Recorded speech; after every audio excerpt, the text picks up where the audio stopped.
지난 시간까지 제 책에서 성범죄 증거 어떻게 확보할 것이냐, 성범죄 증거로는 어떤 게 있고 어떤 것들을 확보를 해야 되며 또 피해자 진술이 가장 중요한 성범죄 증거인데 그 신빙성을 높이기 위해서는 어떤 것들을 갖춰야 되는지 이런 부분 영상으로 소개시켜 드렸습니다. 이번 시간에는 성범죄 증거가 확보되었다라고 한다면 이제 고소나 신고를 해야 될 텐데, 고소나 이제 신고를 어느 정도 확보됐으니까 신고를 할지 고소를 할지 선택의 문제가 남아 있는 거 아니겠어요. 근데 이제 신고나 고소를 하기 전에 고민을 해볼 수가 있지 않겠느냐라는 차원에서 설명을 드리는 것입니다. 가장 중요한 합의를 중심으로 한번 생각을 해볼게요.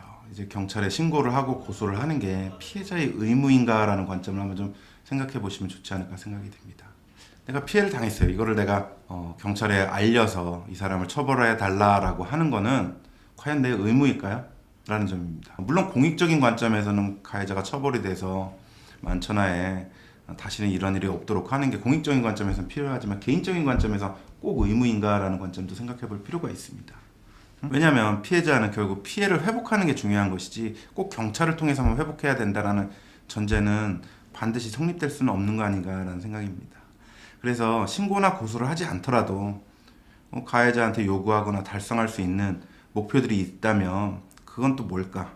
이런 식으로 해서 원만히 피해 회복이 되고 할 수도 있는 것이기 때문입니다. 그러면 이러한 요구를 하고 달성을 하기 위해서는 적절히 어떤 협상이나 합의안을 만들어야 될 텐데, 이런 걸 또 누가 제시를 할 것이냐, 합의안을 어떻게 제시를 할 것이냐. 그렇다면 잘 합의가 됐어요. 그럼 어떻게 또 이 합의서를 작성을 하고 합의금을 또 어떻게 책정을 해야 될 것이냐, 이런 주제들이 있는 것 같습니다. 다른 책에서는 이런 부분을 당연히 생각을 하거나 염두에 두지는 않고 있는 것 같아요. 근데 몇 년 전에 정의당에서 현직 국회의원이 성적인 피해를 당했었는데 그때 고소나 신고를 하지 않고 당내에서 징계를 받거나 어떤 식으로 사법 절차 없이 이렇게 마무리를 지은 적이 있었습니다. 그래가지고 오히려 외부에서는, 시민단체에서는 그 사람을 이제 고발을 하기도 하고 그랬었는데, 그 의원이 했던 말은 피해자는 맞지만 어떤 방식으로 반드시 사법 절차를 통해서 피해 회복을 해야 된다라는 게 반드시 피해자다움만은 또 아니지 않느냐라는 관점을 또 제시를 했었습니다. 그런 관점에서 한번 본장을 소개시켜 드리는 것이니 한번 생각해 보시면 좋지 않을까 싶습니다.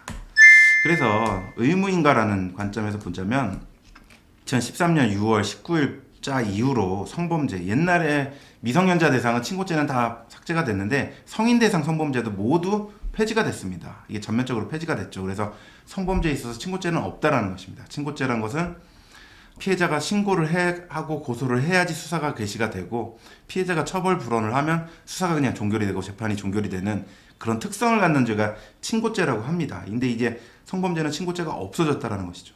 그러니까 말을 하자면 신고나 고소를 해버리면 사건을 되돌릴 수가 없는 겁니다. 없던 거로 해달라, 이런 게 안 되는 거죠. 피해자의 의사와 무관하게 무조건 수사나 재판으로 갈 수밖에 없는 거라는 것이죠. 그러니까 더 신중을 기할 필요가 있다는 점을 말씀드리고 싶은 것입니다. 그래서 수사나 재판 도중에 피해자한테 부과되는 각종 의무도 있다는 겁니다. 이 부분을 이 수사기관에서 설명을 안 해요. 그러니까 뭐냐면 내가 고소를 했어요. 그럼 가해자가 수사를 받고 그러면 저는 필요한 경우 가서 조사를 또 받아야 됩니다. 또 필요한 경우 추가 조사를 받기도 해야 돼요. 안 하면 수사가 제대로 안 돌아가고 그 불이익이 나한테 돌아올 수도 있는 것이고, 심지어 재판을 가서 가해자가 무죄를 다툰다고 했을 때 증인으로 나갈 의무도 있습니다. 안 나가면 안 되냐? 그렇지 않아요. 안 나가면 강제로 구인될 수가 있어요. 증인이 될 의무가 있는 것이죠. 그렇기 때문에 이 부분을 염두에 두고 생각을 한 다음에 고소를 해야 될 필요가 있는 것이지, 무조건 피해자니까 당연히 고소를 해야지 이런 측면만 있는 건 아니라는 것이죠. 그러면 신고나 고소를 하지 않더라도 가해자한테 요구하거나 달성할 수 있는 목표들에 관해서 좀 생각을 해보면, 가해자의 진심 어린 사과, 공개 사과나 피해 배상, 피해 회복 조치, 가해자의 퇴사 및 징계, 같은 회사일 경우 또 비밀 준수, 불법 촬영 등 저장 매체에 대한 폐기 처리, 이런 것들은 가해자가 모두 혐의를 인정하고 있는 상황이라고 한다면 요구하거나 받아낼 수가 있겠죠. 근데 가해자에 대한 처벌 외에 이 부분은 법적으로 강제할 수 있는 방법은 아니거든요. 물론 손해배상 청구나 민사소송을 할 수 있겠지만 형사고소를 한다 그래서 이 부분이 당연히 보장이 되는 건 아닙니다. 이건 사적인 부분에서 해결이 될 부분이라고 볼 수가 있죠.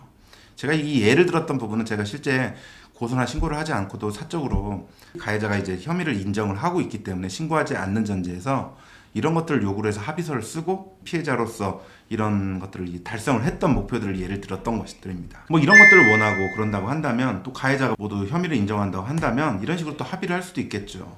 그래서 뭐 합의를 진행하기 위해서 누가 협상을 하고 누가 또 합의안을 제시를 할 것이냐라는 겁니다. 이게 누가 할 것이냐라는 문제인데 피해자의 대리인으로 나서야겠죠. 피해자가 직접 나서는 건 뭔가 좀 위험할 수가 있습니다. 왜냐하면 또 말이 바뀌거나 또 적절하지가 않겠죠. 피해자랑 가해자가 다시 맞닥뜨린다는 것은. 그래서 누군가 대신 나가줘야 되는데 가족도 있고 뭐 친구도 있고 변호사도 있는데 가족은 너무 감정적으로 나설 가능성이 있기 때문에 우려스럽습니다. 가장 믿을만하긴 한데 또 친구의 경우는 또 얼마나 이 일을 잘 해줄 수 있을까라는 의문이 있고 변호사가 가장 무난하긴 합니다. 근데 물론 비용이 들 수 있다는 부담이 있을 수가 있겠죠. 그럼 국선 변호사를 활용하면 되지 않겠냐라는 생각이 들 수가 있는데 국선 변호사는 고소를 해놔야지 선정을 해줍니다. 고소하기 전에 국선 변호사를 선정해주는 근거는 없어요. 그럼 변호사를 쓰는데 비용은 많이 들고 어떻게 해야 되느냐라는 거겠죠. 이럴 때는 저도 그렇게 해서 수임하기로 하는데 고소 전 단계까지만 진행을 해다오. 합의가 될 것 같고 가해자도 어느 정도 배상을 하는 신고나 고소 없이 배상을 하든 어떤 피해 회복 조치를 한다고 하니까 이런 선으로 한다면 비용을 좀 적게 해서라도 변호사를 도움을 받아서 진행할 수 있지 않을까라고 생각을 해봅니다.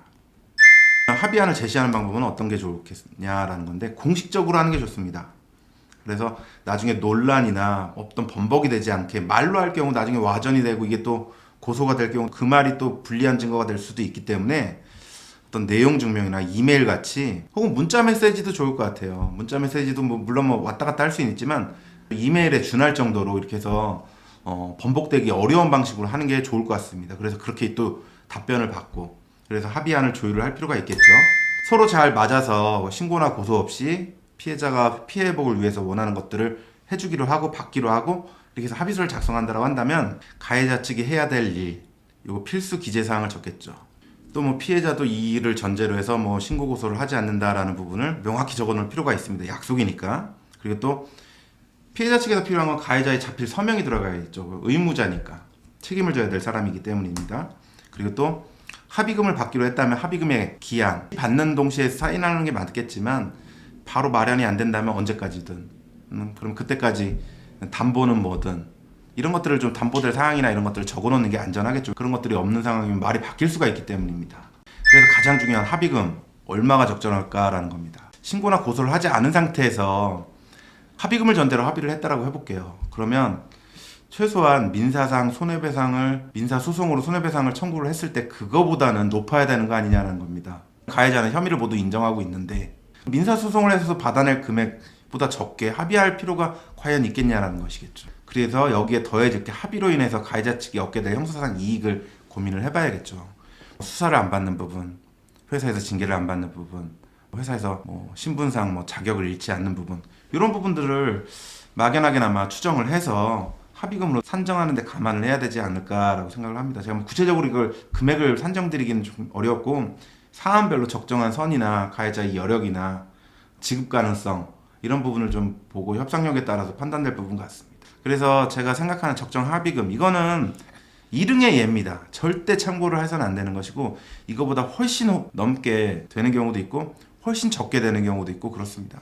근데 대략 설명을 드리자면 경미한 그러니까 강간이나 이런 거 아니라 추행 중에서도 경미한 류나 이런 경우일 때는 수사 전 단계나 수사 단계나 재판 단계나 약간 좀 다를 수가 있을 것 같습니다. 이 재판 단계가 비교적 높은 이유는 또 어떤 구속 가능성이나 구속이 안 되는 이익 이런 것들 때문에 좀 높아지는 경향이 좀 있는 건 맞는 것 같습니다. 물론 이제 수사 전 단계도 수사 단계보다는 더 높을 수는 있어요. 왜냐하면 수사나 이런 불이익이나 수사를 받지 않는 이익이나 이런 것들을 산정을 하는 필요는 있기 때문에 그렇습니다. 그래서 이건 참고만 해주시기 바랍니다. 사안별로 당연히 다를 수밖에 없는 것이니까요. 신고나 고소를 할 수 있는 증거까지 확보를 해서 그 단계에서 가해자랑 어떤 합의나 이런 것들 가해자가 희망을 할 때나 전제가 가능한 겁니다.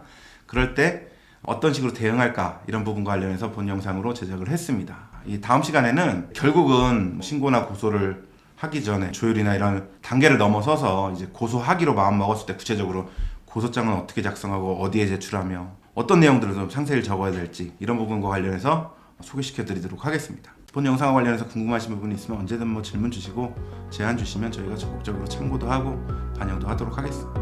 감사합니다.